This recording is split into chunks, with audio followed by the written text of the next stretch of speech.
Well, this woman's son was shot and killed by Tampa police in his own home, and now she says they're lying about it. They're trying to cover it up.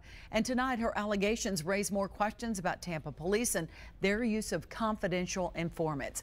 Fox 13's Gloria Gomez shows us what happened inside that home in Seminole Heights and why the story from police keeps changing. Patty Silliman says Tampa police killed her son, Jason Westcott, on a bogus drug raid, and now they're trying to cover it up. Well, Tampa police has lied about a lot of things, and they're going to continue to lie. This was the scene in May: drugs, guns, and the SWAT team. At first, it looked like a big drug bust. Tampa police said the suspect, Jason Westcott, was a big-time drug dealer who was armed when the SWAT team raided his home. They say he pointed a gun at officers, so they had to shoot and kill him.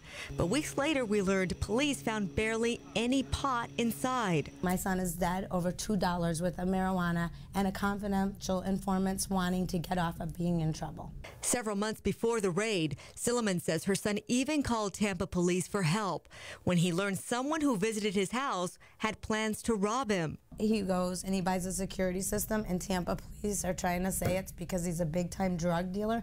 No, it's because he called you to protect him, and then you killed him. From the very start, misinformation led to more confusion. At first, Tampa police said a neighborhood tip led them to Westcott's home.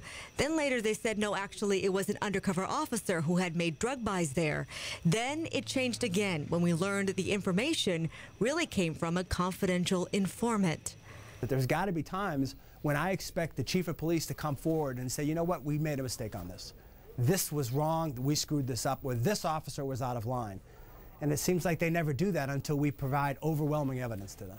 But Tampa police spokesperson Laura McElroy says the information from the informant was right. She says Westcott was a street-level drug dealer. The confidential informant, McElroy says, made 4 drug buys there, and each time he was armed, which is why they said they called out the SWAT team.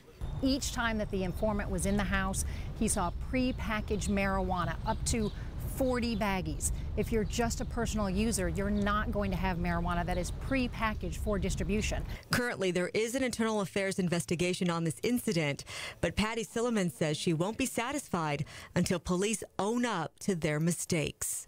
Tampa police need to have some kind of accountability for when they go into a home. Gloria Gomez, Fox 13 News. Tampa police say the confidential informant used in the Westcott case was vetted by 2 other police agencies. They had used him in the past, and the internal affairs investigation, it's expected to wrap up in just the next couple of weeks.